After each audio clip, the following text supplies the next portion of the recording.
шабыттандыру сыйлығын тапсыру үшін қазылар алқасының мүшелері Несіпбек Айтұлы, Дархан Қыдырәлі, Жанарбек Әшімжан, Дәулеткерей Кабул бастаған қазылар алқасын ордаға шақырайық.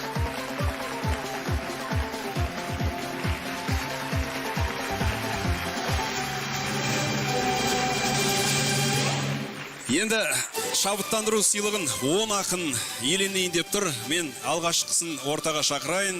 Қазылар алқасының шешіміменен шабыттандыру сыйлығына ие болған Сұлужан Таубалды.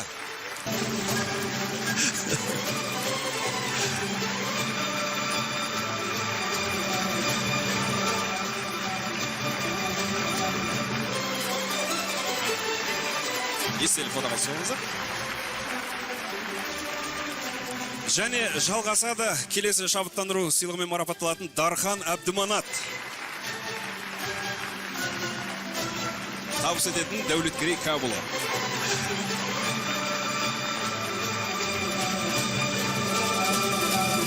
Келесі ақын Сырым Әуезхан дәл осындай марапатпен марапатталады.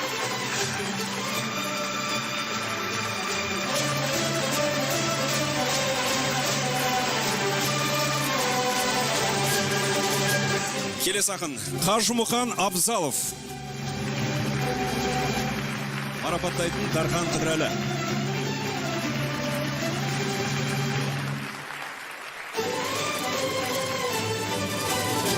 Қазір алдарыңызға шығатын осы көпшіліктің сүйікті ақынына айналған Шалқарбай Ізбасаров.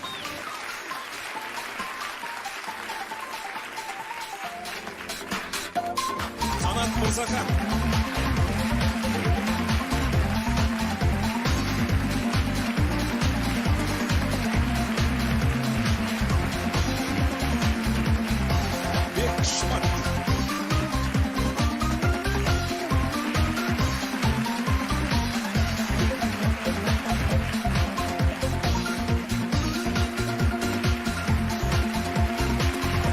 Жолмағамбетов.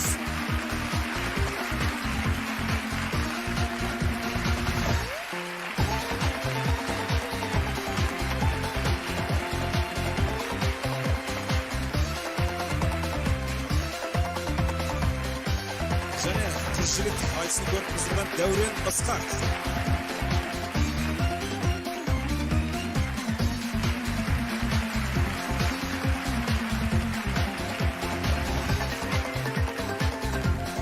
Және 10-шы шабыттандыру сыйлығы ақындардың ішіндегі ең сақа ақын Серікзат Дүйсенғазин.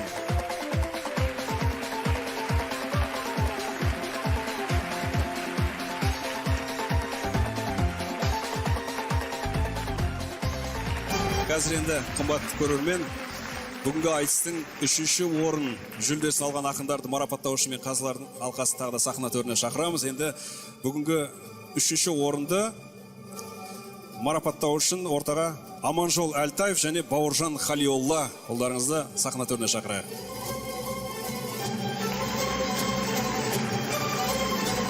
Қазір 3-ші орын алған кім алғанын біз қазылардың өздерінен еститін боламыз. Сіздерге келген конвертті ашып, микрофонға жақынырақ барып, өздеріңіз есімдерін айтасыздар.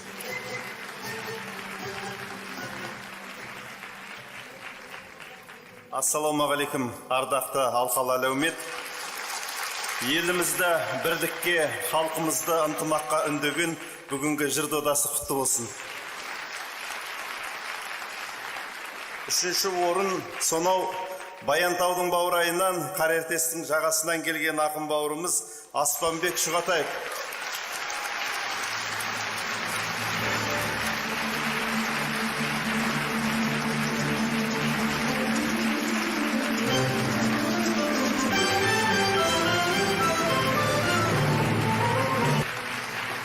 Келесі 3-ші орын иесін Бауыржан Халиолла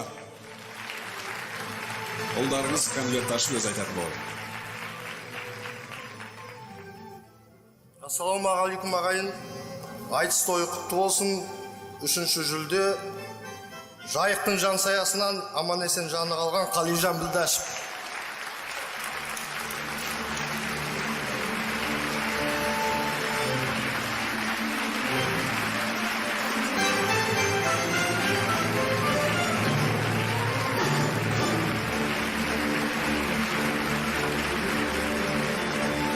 Енді бүгінгі айтыстың екінші орын марапат иелерін табыс ету үшін ортаға Қазақстан Республикасы парламент сенатының депутаты Нұртөре Жүсіп және халық ақыны Асия Беркенованы сахнаға шақырамыз.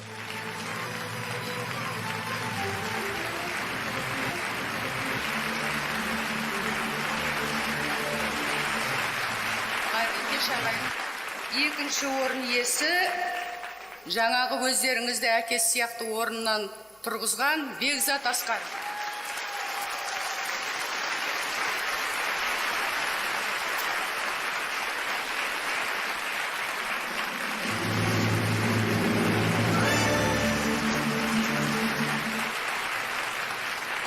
Армысыздар ағайындар, бүгінгі айтыстың екінші орын жүлдегері Жансая Мусина.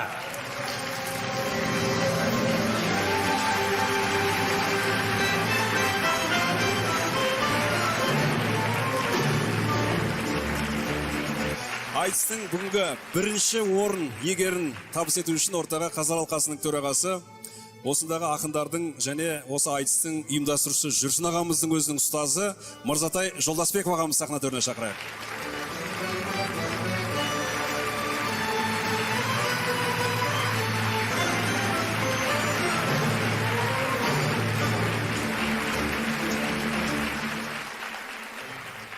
Ауру қалса да әдет қалмайды дейді ғой. Қазақта мына ер азаматтың үш жұрты бар дейді. Бір өз жұрты, бір қайын жұрты, бір нағаш жұрт деген.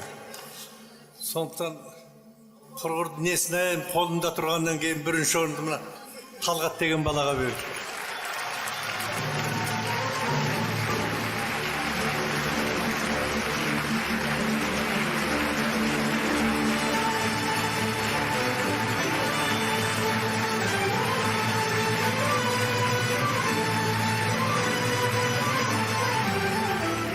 Ал енді бүгінгі айтыстың бас жүлдесін табыс ету үшін және қорытынды сөз сөйлеу үшін осы айтыстың өтуіне ұйытқы болған Нұр Отан партиясы төрағасының бірінші орынбасары Бауыржан Қыдырғалиұлы Байбек мырзаны және партияның Нұр Сұлтан қалалық филиалының төрағасы Нұр Сұлтан қаласының әкімі Алтай Сейдірұлы Көлгінов мырзаны сахна төріне шақырайық.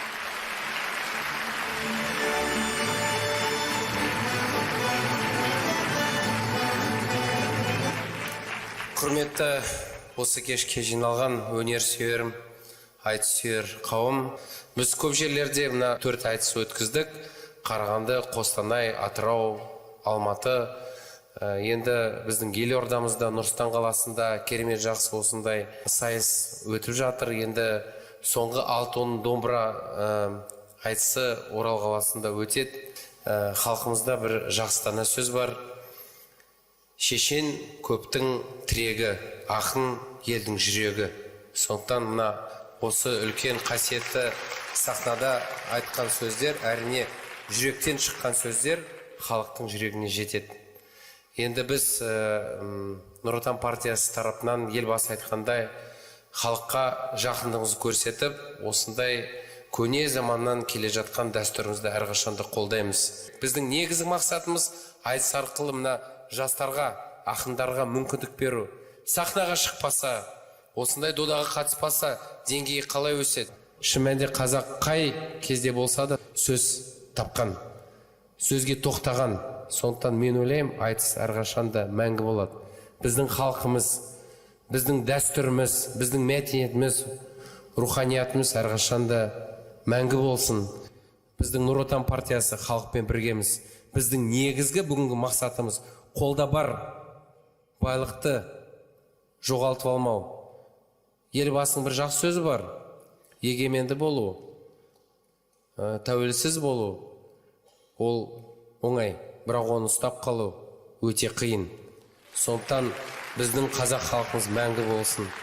Біздің рухымыз биік болсын. Біздің жастарымыз соны білсін, үйренсін, көрсін.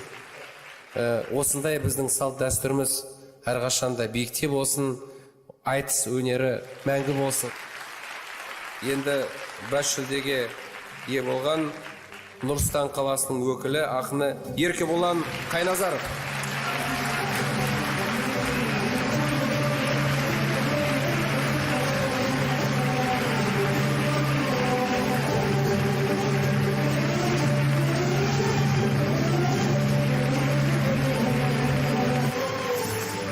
Түркідей тектілік бар түбі атамда, қарасам әр тасымда бұда таңба. Астаналық ел жұртқа мың рахмет, күн кешкен бір шаһарда бір отауда. Мына сіздер болмаса кім біледі, жабылып жезде балдыз құлатар ма? Осындай ынтымақтың арқасында жеттік ау жылдалатын құба таңға. Бауыржан ағама да мың рахмет, төр берген айтыстағы кіл атанға. Халық қана бірікпей бұдан кейін біріксін Ақжол ауыл Нұр Отанда. Көк байрақтың астында барлығымыз ұл боп еңбек етейік ұлы отанға.